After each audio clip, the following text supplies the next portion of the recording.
Hey everybody, welcome back to Your Full Crew. I'm Dawn Zoldi, your host today. I'm also the CEO of P3 Tech Consulting and now the publisher at Autonomy Global. If you haven't signed up for our newsletter, you should do that. But today we are focused on a really cool theme revolving around cybersecurity, and we have three incredible experts to walk us through some really hot topics in the field today. So let's go ahead and jump in and get some intros going. We're going to start with Hahna. So Hahna, if you wouldn't mind giving a little bit about a background about yourself. Thanks, Don. It's great to be here. I'm Hahna Latonick. I currently serve as the Director of R&D for Darkwolf Solutions. I currently have 19 years of cybersecurity experience, specializing in both offensive and defensive cyber for the Department of Defense and several defense contracting companies.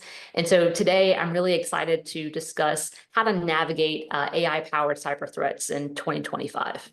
All right, very cool, very cool. All right, we'll go with Gary next. Thanks, Don. Gary Corn. First of all, let me apologize. I've been on the road. I think I've been home 3 days this month between Athens, Paris, Utah, and then back here. I'm in Geneva, and the travel has caught up with me. I have a cold, so if I'm sounding a little stuffed up. But yeah, I am the director of the Technology Law and Security Program at the American University Washington College of Law. That's a big mouthful. I also am the principal of my own consulting firm, Use Novus Consulting. I'm a special advisor at a practice group at Steptoe on national security and global threat management, and also a senior fellow at CNAS and at the Lieber Institute at West Point, and probably some other things I'm forgetting. But and I've been doing this stuff since 2019 when I retired after 27 years on active duty. And the last 5 of that, I was the general counsel, the staff judge advocate in Army terms for U.S. Cyber Command. All right, very good, very good. And last but not least, Oren Elkayam. Hi, it's great to be here again with you, Don, and all the other panelists. My name is Oren Elkayam. I'm the CEO and co-founder of Mobilicom. At Mobilicom, we design, develop, and sell different hardware, software, and cybersecurity solutions for drones and robotics. In previous life, I was an Air Force guy dealing with the integration of the early drones into the warfare game, and then in the tech scene and different startups, which are led different executive position. And I'm excited with the cybersecurity schemes of things that is happening right now in our market. And this is the topic that we would like to discuss with you, of course. All right, well, very good. Thank you all. And reminder, everybody out there, we are live. So if you have questions, comments, please drop them in the chat. We'll see if we can incorporate those into the conversation. Really appreciate you all being out there. I also, by the way, appreciate our sponsors. Before we get to our first article that we're going to discuss, big shout out to Carasoft, GNext, and Anello Photonics, without whom this stream would not be possible. I also want to give a shout out to our new partner, LiveView. We'll be using their technology hopefully soon at some of the live events we go to, so we can actually stream finally again from conference floors where Wi-Fi is notoriously horrible. So more to follow there. But again, thank you for that. So let's go ahead and jump into this first article. Gary, this one is yours. So why don't you tell us what this article is and why you chose it? Yeah, sure. Mine in the sense of I picked it. Yes. I didn't write it. No, but the article is not that long. It's interesting for a number of different reasons, but sort of as a baseline, I think about this, my lens for coming at this, cybersecurity can mean a lot of different things to a lot of different people, depending on where you sit in the ecosystem, so to speak. I think of this as national cybersecurity, right? This is more of a national security question, and just sort of interesting. The article is talking about some folks on the Hill, members of Congress, that have sent some letters to the new administration urging the administration to engage in offensive cyber operations against China. This is a general reaction to a lot of revelations over the last couple of years about a number of Chinese operations, operations that are attributed to China in varying degrees. This is the Volt series of activities: Volt Typhoon, Salt Typhoon, etc. And some of this is gaining access into telecommunications providers, and with reporting that says that some of that access was to super sensitive communications that we're doing, and plus our collection capabilities against our adversaries. So, and I'll leave aside the various platforms that might be used to discuss national security measures these days, but that's a concerning one right there. But I think that's kind of falls in the more traditional bucket of Chinese espionage activity, where they've been very, very aggressive and oftentimes successful, not just in sort of national security secret stealing, but broadly in IP theft, right? They do a lot of economic espionage as well. This has long been a problem, but the Volt Typhoon is something a little bit different, and I'd say seems to be an indicator of a bit of a game change with the Chinese. This is pre-positioning in a lot of critical infrastructure that doesn't necessarily in and of itself provide us, intel value. It's pre-positioning to deliver effect at a time and place of the Chinese choosing. And so whether this is meant to disrupt public services at a moment where China might feel that that's advantageous to them, it could be positioning to negatively impact our ability to project power in the case of a contingency like Taiwan, et cetera. So that's a big shift overall. What's sort of interesting about the article is why these congressmen felt the need to make this call. Because, I've watched over the time where Congress has been kind of vocal for a long time about wanting administrations to be more proactive, shall we say, in countering cyber threats more broadly. We got legislation enacted in 2019 that facilitated that, not just against China, but Russia, North Korea, and Iran, the sort of big four of threats and the big four of cyber threats. So, it's just a lot of questions we can unpack about what's the current administration's approach going to be to all this? Is it going to be different from the prior administration?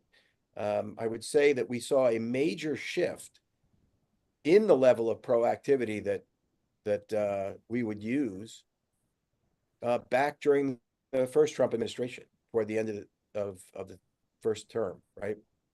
And the noise I was hearing, we all have our contacts and people in transition teams and all sorts of things, was that the sort of the NSPM 13, the National Security Policy Memorandum 13 around offensive cyber operations, while that some reporting says that was slightly scaled back during the Biden administration. Not sure how accurate that all is, but that there was going to be, brought up again and maybe even more aggressively generally. But then we're seeing some mixed signals come out of the administration. Certainly some reporting with respect to Russia that would, I think, from where I see it, is kind of concerning. We can unpack all of that. And North Korea is not standing down, and its efforts at using ransomware as a tool for state-sponsored currency raising to support its efforts. Iran, interesting where Iran sits right now, given how much, I'd say, weakened they are from Israel's operations against Hezbollah and Hamas, et cetera. But they're all still very active threat actors, operators in the cyber realm, and we should be very proactive in that approach. So again, I think this is something that's just a baseline to start talking about what the U.S. approach has been and where it might be headed. And then just the Yeah. Yeah, go ahead, Gary. the last thing I'll say too is, more and more, as I both based on the work I did before retiring and kind of since, the convergence of what we would think of traditional cybersecurity, worrying about unauthorized access to our systems, penetrations, malware, et cetera, and the use of the technology for malign influence purposes is harder and harder to separate. But that's another area where there's sort of mixed signals coming out of the administration with standing down the FBI's Foreign Influence Task Force, the election security apparatus at CISA, and so on. And so these are intertwined threats that need a holistic approach, and just kind of curious to see where this is all headed. And that's why I found the article slightly interesting, that at least with respect to China, there's some view on the Hill that they need to push the administration. Wow. Okay. Tons to unpack there. And I'm going to come back to you, Gary. But before I do, I'd like to give, let's go with Oren first, kind of your impression as you read this article, or some thoughts you had, or anything you want to kind of tag on to what Gary just said. So I fully understand why Gary chose this article, and I understand the tension between the two countries. And whenever I'm thinking about, offensive cyber, I'm always thinking, are we prepared here in America for the defense side of things? Because once we start something definitely publicly, then we have to make sure that on the protection side, we are safe.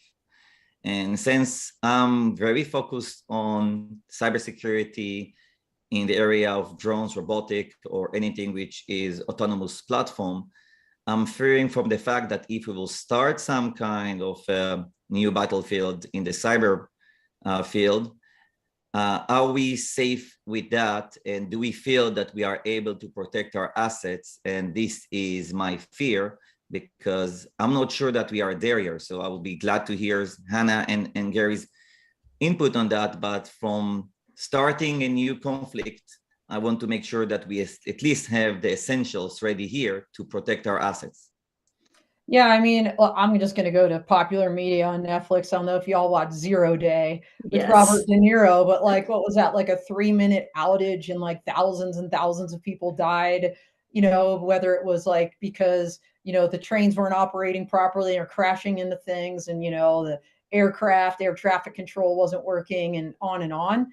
When Gary mentions, these incursions into critical infrastructure, I think of all the SCADA systems, the control, for example, nuclear power and other things, electric grids, that with a flip of a switch, all of a sudden aren't working or spinning out of control in some horrific way. Hahna, I'd love to hear your thoughts after Oren's comments.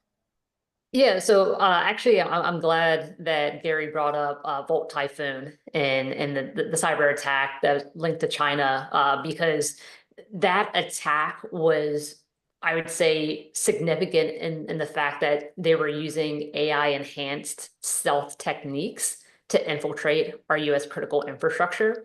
And so it's the landscape. The threat landscape has definitely evolved rapidly and in a very sophisticated way. And so looking at not only the capabilities of our adversaries like China, just how does the US stack up to that, right? Even if we were to be more proactive, when we look at our capabilities, both defensively and offensively, how well can we go toe to toe with China, right? And there's a lot that we need to continue to do to develop our capabilities and having the necessary talent to rise to the occasion. If there is an unfortunate, cyber attack that occurs. So it's definitely interesting to see how this is going to continue to evolve, and ways in which we're protecting ourselves, but also equipping and arming ourselves with the necessary capabilities to fight back. Well, and as you alluded to, Hannah, part of those capabilities, of course, are the humans behind all this, the workforce. And when you're seeing probationary employees on the federal side getting fired and then rehired, maybe question mark, very confusing, even for those people, I think. And scaling back, I just saw something in the news about the DoD's head of AI trying to figure out creative ways in terms of waivers to keep like key employees in place. It's just like maybe not the best time to be firing the AI experts, the handful that we actually still have, on board. But I'll stop commenting on that. And Gary, I'd love to bring it back to you because you raised a whole bunch of different issues. And honestly, I would love for you to comment on the significance of actually engaging in cyber ops from a legal perspective. I mean, I know you can't get drilled down into the classified rules of engagement and things like this, but this is kind of no joke. Like if you start engaging in offensive operations, there's maybe a line that possibly is crossed. As Oren said, you better be ready to defend them against, kind of the counters to that. So anyway, open it back up to you, Gary. Yeah, I mean, I absolutely agree with Oren that people in glass houses should be careful when they're throwing stones at anything, right? But where I would maybe disagree a little bit with Oren is to say that this is not presaging an initiation of conflict. We're in it, and we've been in it for quite some time, right? That is, if we peel this back from a policy perspective before talking to the legal underpinnings, that was the major shift in 2018 in thinking in the Department of Defense. And ultimately, that was actually built into the national cybersecurity strategy of the Biden administration. And that is this notion of persistence theory, persistent engagement, and defending forward as an operational concept, i.e., the prior policy, which was a policy of restraint, premised on the notion of one, we are vulnerable ourselves, and two, we will model good behavior, which will have a tampering effect on our adversaries' use of this tool. Well, we've gotten a better, I think, at our security posture, a long way from where we need to be from a security and resilience perspective, no doubt. But the premise that modeling good behavior was going to work proved to be flawed. The lack of consequence was simply inviting more and more hostile or adversarial cyber behavior and activity. And so, this is the whole notion of persistent engagement, defend forward from where, my cheap seats, and, truth in lending, I was there when a lot of this was being put together, right? But this is about counter cyber, right? And so I think we should also have a little bit of a nuanced discussion about what we mean by offensive cyber versus an ongoing counter cyber, activity, which is a more proactive defense outside of your own network boundaries to disrupt an adversary's ability to use infrastructure globally against you. And so, I think we need to be building on all that. Now, yeah, there's obviously legal underpinnings that have to be in place for all that. There's a domestic side question. Does the president need the backing of Congress?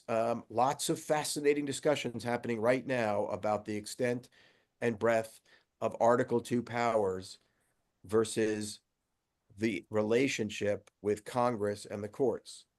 Without touching on that too deeply, it's just a general understanding. Dawn, you'll remember this from our days back in uniform, right? Yeah. You need to trace authority from every individual actor in the military or in the government security chain back to a direction from the president, and that direction from the president has to be grounded in the Constitution. And sometimes that requires that Congress take action as well. So I mentioned earlier, right? Congress gave us some statutory authorities back at the end of 2018 and in the 2019 National Defense Authorization Act, not just saying, hey, go after active cyber threat campaigns from the big four, but also changing the framework of what amounts to covert action, which is a much more restricted and overseen set of activities, and allowing the DoD more flexibility to operate. And then there was the policy underpinning for all that, NSPM 13. Not much I can say about that other than what's already out there, that it was a broader delegation of authorities than had been in place in the past. And then there's a whole international law side of this. I won't glaze eyes over too much, but just what are the understandings, both from the U.S. perspective on its legal obligations internationally and the broader international community, about what are the legal red lines of interacting with infrastructure in a third-party state. Well, right? and Gary, of course, throwing more fuel in the fire. Is there even international agreement, and will there be in the near term on anything? But I want to transition back to the technology a little bit, because the legal issues are significant here. I mean, we could do like maybe a whole law to connect someday on this, right? But in the meantime, I want to punt it back over to Hahna, because she raised an article that also is relevant possibly to a question we got in our chat from Ben Grossman, which we're going to get into here in a minute. But Hahna, you mentioned, AI powered threats now. So the law is slow to evolve. We know technology moves at much quicker pace than the legal underpinnings or the authorities. How is AI changing? And if we could pop up this second article, please. Hahna, I'm going to hand it over to you. And then in the midst of this discussion somewhere, I want to bring up Ben's question, because he brings up quantum computers and how does that play? So going over to you, Hahna. Yeah, absolutely. And I can also tie it to Oren's article as well. So it was definitely interesting, under the Biden's administration, with him issuing various executive orders with respect to, improving our national cybersecurity strategy, developing and deploying safe, secure, and trustworthy artificial intelligence, along with the corresponding national memorandum, to really not only establish ourselves as leaders within AI, but pursuing it in ways that were moral and ethically based in support of our national security. And then, of course, with the recent administration, what we have seen from a lot of our industry leaders in AI, in which they have removed their ethical guidelines from their AI policies, and allowing for their AI models to be used for potentially offensive cyber operations purposes. And so we're definitely seeing a transformation in how AI is being perceived, how it's being developed, in the use cases in which it's being employed. And so it definitely introduces this gray area of when AI is being used in support of national security. Is it being done morally? Is it being done ethically as well as legally, right? I'm not a lawyer, but definitely when it comes to war, there's usually rules of engagement and art of war, as Gary had mentioned, of modeling good behavior doesn't necessarily pan out, where if we look at our adversaries, they've thrown that out the window in order to operate more aggressively and in a more hostile manner, which has allowed them to advance their technologies and capabilities more rapidly. But of course, a line has to be drawn, right? And there are many ways where we can easily cross that line. You also see that, for example, with more like autonomous drones that are incorporating more AI software and hardware components, whether it's to support reconnaissance or surveillance and other use cases. But there's this fear and concern of, given the decision-making capabilities of AI, if you strap a gun or a missile to it, is it automatically going to make the decision to pull that trigger? And we're not at that stage yet, where there's still going to be humans in the loop or on the loop to make certain decisions out in the battlefield. But I'm definitely curious to hear more from Oren, and with respect to how he's seeing, AI deployed within drones and how that's shaping the operational battlefield. Yeah, absolutely. Before we get there, though, we just had your article up, Hahna, and Okay. I apologize. I had we popped Oren's article up inadvertently for a minute there, but you had mentioned that AI is now being employed as part of the cyber threat. And so, given your technical background, this shadow AI, if you will, that the article mentions, before we get into kind of the ethical implications of having AI on systems, I know we'll get into that a little bit more with Oren's article as well. Can you explain, the implications of this?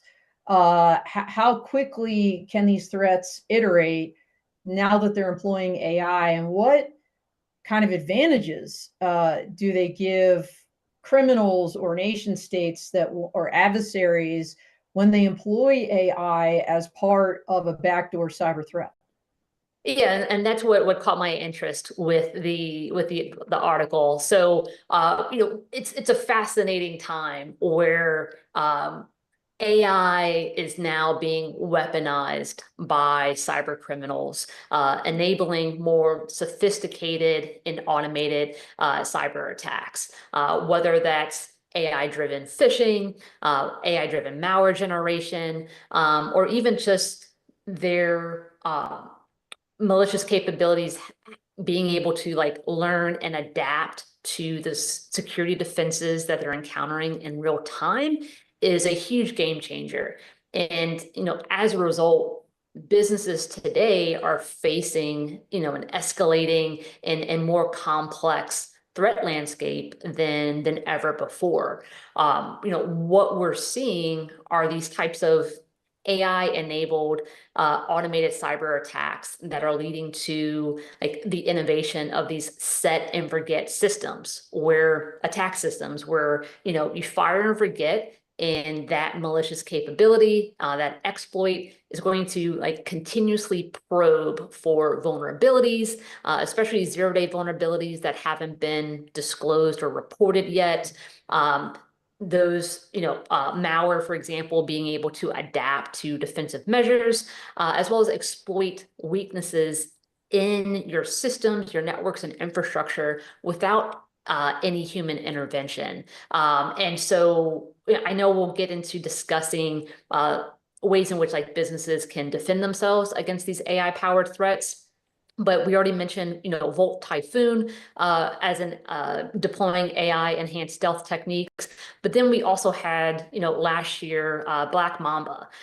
This was an AI-generated malware that was using what's known as polymorphic techniques, essentially having the ability to modify itself in real time. And so what Black Mamba it was like an AI-powered keylogger, where it's registering your keystrokes, but it was modifying itself throughout its operations, which allowed it to avoid detection by antivirus software, right? So I know it's cliche to say this, but similarly, when you fight fire with fire, in order to defeat AI, we have to have AI-driven cyber defensive solutions.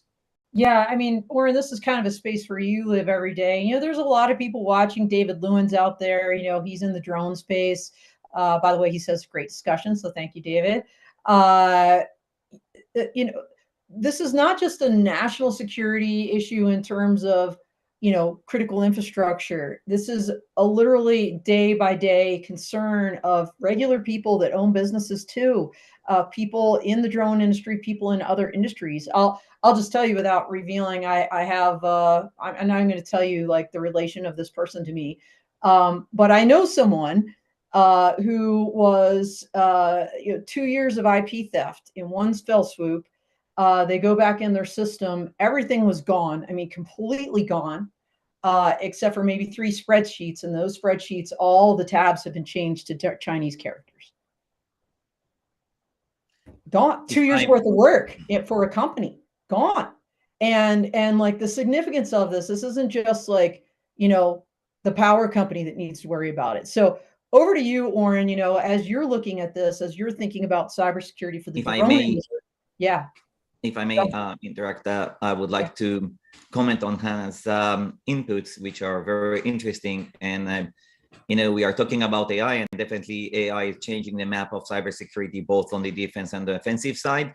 And we see that in our areas, but in other areas. And I'm fearing for the next step, because immediately after the AI, the first implementation of quantum computing will come, and that's a completely change of game. And for example, one of the most interesting things is everything that we are doing on our daily life using different passwords, and whenever each one of those application or banks or whatever offer us some sophisticated password of 12 characters, which we will never remember. Most of us, I believe, doing what I'm doing, it says, no, who will remember that? I can skip that and propose my own. And we are always thinking that, yeah, definitely, we can define something that no one will think of. But an AI machine can easily, understand who is Oren or someone else, understand the combination of things that most likely people will do, and then I'm lowering my protection from something that could be few billions of possibility for my passport to something which is 10,000. And that difference means that with a powerful machine, I can hack it very fast in comparison to anything else. Now, the next step is quantum computing. And then the entire encryption and protection level that we know today, in my belief, is not relevant. I'll be glad to hear from Gary and Hannah, but the entire way that we interact today, all the protocols that we have of encryption that are known from the communication world, the banking system, the healthcare, the comms in the defense side are using elements that can be hacked in very, very, very short time with quantum computing. So we understand that the move in the technology is so fast that from defense side and some of the heavyweight industry, are they able to cope and change rapidly in order to protect themselves against the shift in technology? I'm not sure, and I'll be glad to hear Gary and Hannah's opinion about that. How quantum computing is going to lower us. Yeah, Gary, go ahead. Yeah, I mean, super fascinating from both. Obviously, there was the push in the last administration to start developing, right, with NIST, et cetera, quantum proof encryption, or like getting ahead of the absolute risk that Oren identified. And it's not only sort of risk of breaking encryption going forward, but it's also arguably a reason why you will, an adversary would try to extract as much even encrypted data now, because they can, backward unencrypt that data once they get the capabilities. What's sort of interesting with all this, I'd say over the last 3 to 4 years, we started off picking up the scissors of AI. AI has been around longer, but it's exploded on the scene for us with ChatGPT and the public zeitgeist. But we picked up the scissors, we looked at them, we realized they're sharp. Maybe we need to be careful with these. But just the pace of events has us now sprinting with those scissors in hand, right? And the challenge is, as sort of Hannah talked to, the decision loop, the famous Air Force OODA loop, is condensing more and more. And so you have this intense pressure. Like, yes, with the luxury of time in a sandbox, we could study this more, we could be more cautious, but our adversaries are not slowing down. And then you get into the sort of famed Thucydidean trap. Are we now pushing forward too fast, as self-fulfilling prophecy to try and stay ahead of the adversary's development of these capabilities. And how do you manage all that? But ultimately the real question, because we could spend hours talking about what artificial intelligence actually means. What does automation mean? You know, even the Department of Defense several years ago moved away from the loop analogy and talks about appropriate human judgment, right, in the use of the technology.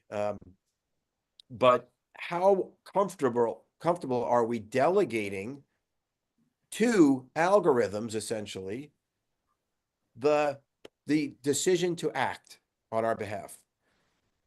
But the faster the technology moves forward, the more this OODA loop condenses, the more the pressure is to do that, because we can't respond at human speed, right? And so it's just this cycle that's moving forward faster and faster.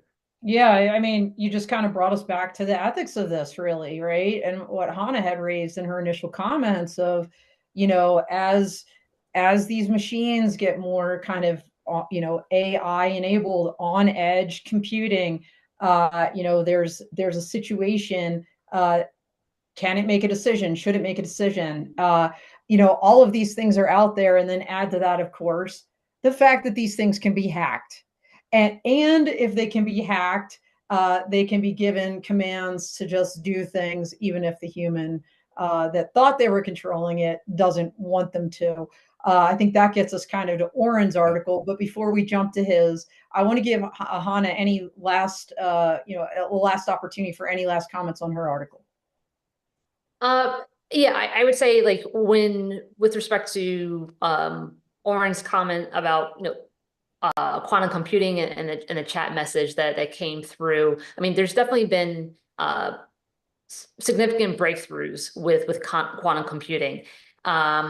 However, there's still challenges and obstacles that need to be overcome with respect to the practicality and affordability of quantum computing, as well as the accessibility of this technology.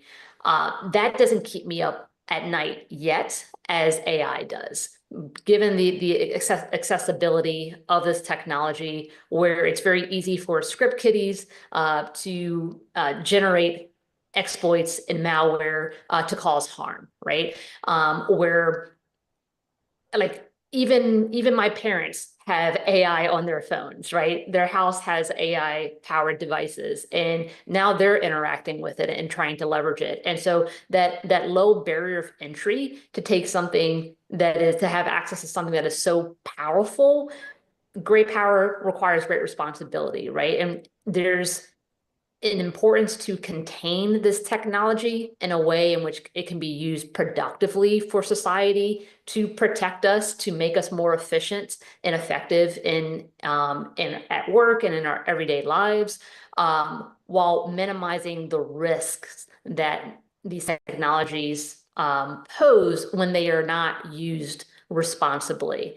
And it's a delicate balance, right? Because if it's not properly contained, it's just going to rapidly lead to our, you know, self-destruction or self-sabotage that we need to so desperately avoid. Wow, quotes from Spider-Man, allusions to Terminator, and running with scissors. I love this conversation. So let's go. Go ahead, Gary. Gary has one more, and no, they're going to go. I mean, this is one of the real challenging. I've been pulled more into these discussions around the use in autonomous weapon systems, et cetera. Hahna hit the nail on the head, though. It's right. It's about mitigating and managing risk. But the start point for that is accurately defining the risk. I think oftentimes it may be overstated depending on the actual technology at issue. And so we talk about it now as a big macro, you know, it's artificial intelligence, which gets conflated with autonomy and so on. We have to be really careful and not necessarily, you know, the risk is overregulate to negatively impact innovation. We see that pendulum swinging right now, and yes, you know, it can raise concerns about whether we're losing sight of identifying that risk and being careful and cautious about that risk. But you know, to your point, Hannah, right? There's a balance that we have to engage in. There's always a balance. Great stuff. Great stuff. I want to get to Oren's article. Before we do, I need to give a shout out once again to our sponsors for this show, without whom any of these amazing conversations would be possible. So for this quarter, we have GeneX, Caresoft, and Anello Photonics. And again, a shout out to LiveView, who's going to be facilitating our live stream events from various shows, hopefully as early as the Space Symposium next month. So definitely at Exponential in May. But Oren, over to you. Last but certainly not least, your article called Hack the Sky, Adventures in Drone Security was very interesting. Tell us a little bit about it and why you chose this one. So much like Hannah, I'm very fearful from the AI and the evolution that I see in the field that we are busy and working on, which is the autonomous platforms and drones for robotics. And over here, the IO Active team led by Gabriel Gonzalez wrote an article on their activity and how they managed to use different ways to penetrate and then take down drones. And obviously, when you're looking on drones and robotics, which are becoming more and more used across the entire, definitely defense, but also we see different programs on the commercial, and we understand that which is just the tip of the iceberg, and the volumes will be increasing dramatically. And in addition, we will have robots and drones around us in any aspects of our life. Last week was the DTC of NVIDIA over here in the Bay Area, and you can understand that the AI and robotics are the two hottest topics, and then cyber become the biggest problem after that. So the drones that they have showed, basically the articles discuss their vulnerabilities and attack surfaces for drones. You have the drones itself, which is a powerful computing machine. Then there is the communication from the ground control station to the drones. There is an application that is running, which is often being updated from the web. So that's another place. And there is a cloud solutions. And you understand that there is a multi elements that are distributed, that are operating together, and that create a big areas that we adversaries can come and try to hack each one of them in order to take control. And that takes me to what I'm looking at, the scope and threats of cyber and vulnerabilities in the world that we are working at. And we first started with there are three key areas that we are discussing here. The communication threats, because most often it's easier and well known that you can take down those robotics or drone activity by attacking the communication, either through cyber threats of the communication or immunity or encryption to access the data or decrypt things. So that's one way. And then very fast, we are getting to navigation threats, where you can, jam the GPS or spoof the GPS, and then you understand that those are crippling the operation because they now cannot operate or it cannot operate well, and there is a way to overcome that. But what is not spoke about very much in the industry, but creating more and more problems right now, are the platform.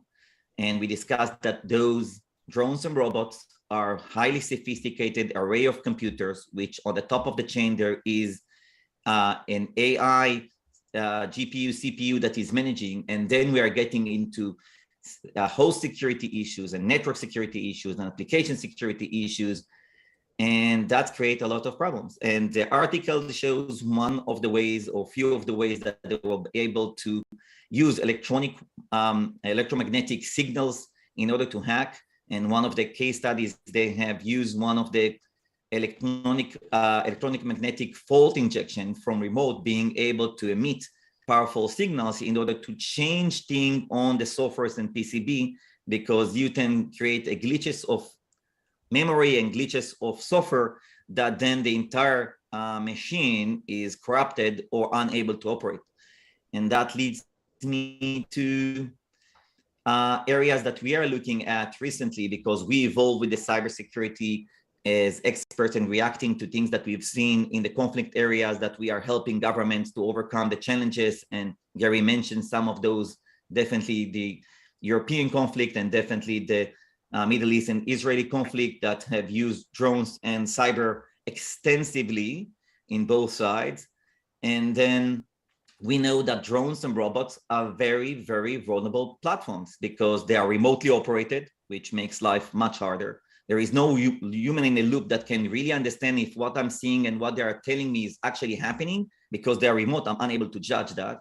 Very sophisticated multi-computers, wirelessly connected. And I have to say, most of the wireless connection, even of the DoD drones in the masses, is Wi-Fi based, which means that all the vulnerabilities are out there and there is easy access to do it. And I remember one of the great lectures by Darkwolf that show how they can penetrate with to the drones remotely by accessing just development tools. That was an amazing demonstration. I think it was 6 months ago by the team, which was very insightful. It's multi-layer supply chain issues that Darkwolf is helping the industry to get much more mature. And more than anything, it's very young industry, which is occupied by bringing the platform, but don't pay attention to the low cybersecurity maturity by this industry. And that's all of those aspects increase dramatically the risks of the elements that we see. And we are starting to see events that are happening all the time. It's not a secret that tens of thousands of drones are falling from the sky on a monthly basis. Tens of thousands, we see that. And much of that is, electronic warfare and jamming and GPS, but we see a lot of incidents that are created by cybersecurity, hacking, and as Hahna mentioned, AI is becoming more powerful, and those are very heavily infected AI and autonomous platform. And I see the capabilities, and I believe that the industry of drones or and autonomous platform is not ready and mature enough to overcome those challenges. And there we can go to what Gary mentioned on offensive versus defensive approach, and what Hahna said, that the tools are becoming more advanced, but I think that even the basic things are not carried. And the article illustrated ways to get there very easily, but it's one way of multiple ways.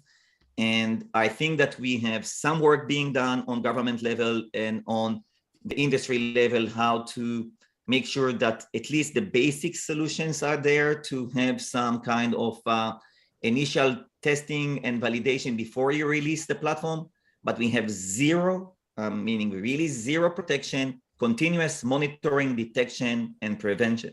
There is nothing like that in the industry I'm in right now, and I know from things that we are doing that it's easy to crack and get in, and I'm looking for who can bring an active, ongoing protection, much like we have in other industries. And that's why this more proofs of different companies or researchers on the vulnerabilities and how they can easily be used was important, because we need to raise awareness, and we have to act here fast as possible. Well, and kind of bringing this full circle, if you will, back to even Gary's article, these vulnerabilities don't happen in a vacuum. They happen because there's people or nation states or adversaries behind them that are employing the technology or creating threats and vulnerabilities in the technology, including the hardware. So, I always find it interesting, and I'd love, Gary or Hahna's thoughts on this. There's so many people that just love, for example, Chinese drones, right? They're cheap, by all accounts. They're excellent in terms of the quality of data that can be collected, the imagery, etc. But so many people have a hard time connecting those dots that technology could be part of something bigger in terms of a threat profile. And denying that there is, it's not connected to my internet, or there's a special government version that a particular company put out. I'd love to hear thoughts on this, because people that haven't operated in the national security space, even if they're in Homeland Security, even if they are the frontline defenders of our nation every single day, they may not fully appreciate that if they haven't responded to a terror event. You know, they're the ones using these things. So I'd love to hear your thoughts on that, if you're willing to go there. I just dropped a bomb on the table. Good, Well, Gary, I'll go after you. Don, you know, a couple of years back, I wrote some pieces around DJI Yeah. and some of the risks and the legal, you know, frameworks for the government trying to you know, ban DJI drones, et cetera. At the same time, my wife, for my birthday, what she got me drum roll, a DJI drone. It shows you, one, she doesn't really care what I have to say. She doesn't read my stuff. It's great. But I was like, thank you very much, honey, but we're sending that back. My risk profile, you know, my risk tolerance said I didn't want that, right? Listen, though, at the same time, I'm sitting here on public Wi-Fi in the hotel because I had no other option to be able to connect into this webinar, and it's killing me to think that I'm using a public, you know, Wi-Fi without a password on it. So I'm open to a vulnerability right now. So a lot of it has to do with risk profile. I think an interesting piece to, you know, for Oren and thinking through. I mean, all systems have vulnerabilities. We need to obviously do our best to mitigate those down, to make sure that from a military perspective, the tools that we are going to employ for operational purposes are ready and usable and secure. By the same token, maybe you get more security from an F-35, but I can buy 200,000 drones, you know, for what I could pay for one F-35. And we're seeing that play out. Like, it's just maybe your risk tolerance for some of those drones getting, you know, at risk of electronic or other countermeasures, and your countermeasures are not necessarily in place, but you're swarming, right? So it's complicated. But I agree, and I've sort of said before, you can't have good AI without good cybersecurity, and you can't have good cybersecurity without good AI anymore. So where do you sit in that loop? Yeah, Hannah, over to you. Yeah, what immediately comes to mind is the guidance that was put out by CISA on Chinese manufactured UAS platforms and drones. As we all know, DJI has roughly a 90% market share globally when it comes to the drone industry. They definitely have a monopoly and a dominant position. But when you start to connect the dots, you start to see a larger compelling picture where when we look at supply chain requirements and, you know, doing business with international partners, specifically when it comes to China, where they are, you know, passing laws that require government organizations and companies to share all data with the Chinese government.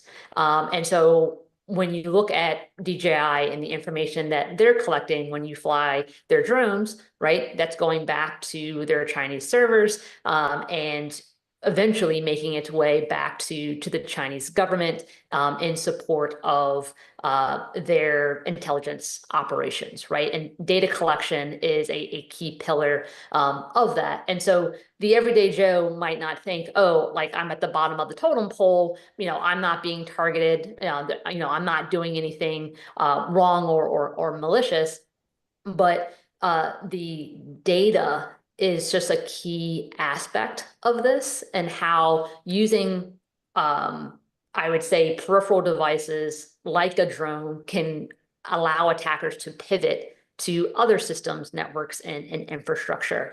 And so whether you're an everyday citizen or a military operator that are deploying and utilizing drones, it's very important that we secure the entire UAS ecosystem beyond just, say, the AI model, right? So you want to make sure that you're using secure communication channels where you're encrypting data at rest or in transit, right? For example, as Gary mentioned, you know, he's on public Wi-Fi. if you're connecting your drone to a public Wi-Fi, make sure you're using like a VPN, for example, or if you're communicating over Bluetooth, making sure that it has Bluetooth encryption enabled as well. But the one thing I always come back to are, software updates, right? Is your system up to date? How often are you installing firmware and software updates to make sure that your any potential vulnerabilities on your systems are being patched, that you're using the latest secure software versions, because attackers and adversaries are always looking for known and unknown vulnerabilities that they can easily exploit to get unauthorized access to data or other systems. But one area that's often overlooked is physical security, right? Making sure that you're locking the system away when it's not in use, that you have proper access controls. And if you are operating in sensitive environments or in sensitive facilities, making sure that you have appropriate monitoring in that storage room or within that facility, so that you're also protecting yourself from insider threats as well. So for me, I look at it as there's two sides to this coin, right? How do we protect our AI-enabled autonomous systems, but also how do we defend against AI-powered threats? Yeah, 100%. Couldn't really be said better, but I'm going to hand it over to Oren to close us out on his article. And really, then I want to go around real quick and let everybody know how they can reach each of you as we kind of close out the show. So Oren, over to you for your kind of 30-second closure on this particular article. So, well, with that, and continue with the topics that the panel touched. So I believe that the first step of having some initial testings of cybersecurity or vulnerabilities or mapping the supply chain is essential. But I think that we have a bigger problem that is evolving, and we see the problem of that is that we have to operate an ongoing, continuous monitoring, detection, and prevention tools that are running on those sophisticated machines. We've done that on healthcare and the finance industries and other industries. We don't do that on the autonomous, on drones or robotics, and that's a very fearful situation. I don't want to mention recent attacks, which are the beeper attack or the walkie-talkie attacks that were being there, working undercover, and then popping out when you didn't expect them. And all of those could happen. And when you have unprotected system, they are becoming a liability. So we have a very sophisticated machines and weapons and ISR things like the drones or robots.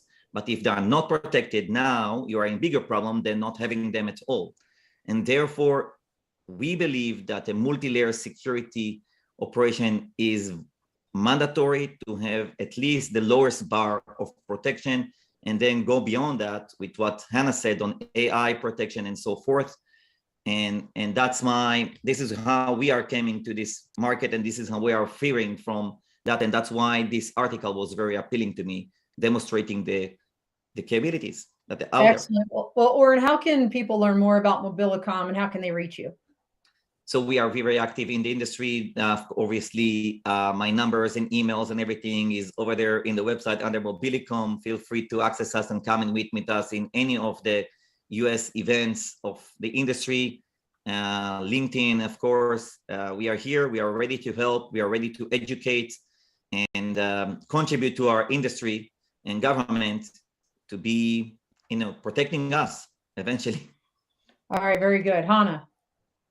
Yeah, so I say to wrap it up here, we definitely covered a lot, but I want to make sure that our viewers have some actions that they can take back and implement immediately, right? So with respect to defending yourself against AI-powered threats today and beyond, one thing I would recommend is implementing zero trust architecture, where you're verifying every type of interaction and access that is happening within your network, authorizing that access to valid users. Also, start thinking about how you can integrate AI-driven cyber defenses. Educate and train your employees on AI-driven threats. People thought phishing was dead, but AI-driven phishing has taken to a whole new level. We need to make sure that employees can recognize these types of cyber attacks, but also, monitor and regulate employee AI use, right? Again, AI has become so accessible, especially out in the cloud. The last thing you want is your company information getting leaked or entered into these platforms. So make sure, as a part of that education of your workforce, that you have policies in place on how AI can be used within your companies. And then most importantly, because AI is rapidly evolving, collaborate with AI and cybersecurity experts, right? That the complexities of these AI-driven threats necessitates this collaboration. And I would also say, as a bigger picture, right, to stay ahead of the evolving threat landscape, it's vital for everyone to continue collaborating and sharing information across industry, government, military, as well as academia. We need all hands on deck to further strengthen our national security and maintain our competitive advantage in aerospace and defense. All right, perfect. And how can people find out more about Dark Wolf Solutions? Yeah, to find out more about Dark Wolf, check out our website at darkwolfsolutions.com. Also, feel free to connect with me on LinkedIn. And if you're going to be at AUVSI Houston, I look forward to meeting you there. Awesome, awesome. And Gary, great transition over to academia. That's where you live now. Tell folks how can learn more about your activities and where they can reach you. Great. Yeah. And I'd just quickly add don't use public Wi-Fi. Not as I do. Don't treat cybersecurity as a compliance checklist. It's an ongoing operational concern. But you can get me at LinkedIn. You can get me at the website for Washington College of Law at American University, or you can get me on Steptoe's website. Any of those places, you'll find me. All right. Well, thank you all so much. This was, I'm not sleeping tonight, but this was amazing. Really appreciate all of you. Thank you all for joining us out there, for the comments that we got today. That's it for today. Next month, we have space as our theme. So check it out. Stay tuned for more. And in the meantime, thanks again to GeneX, Carosoft, Nello, and LiveView. We are out here. Thank you. Take care.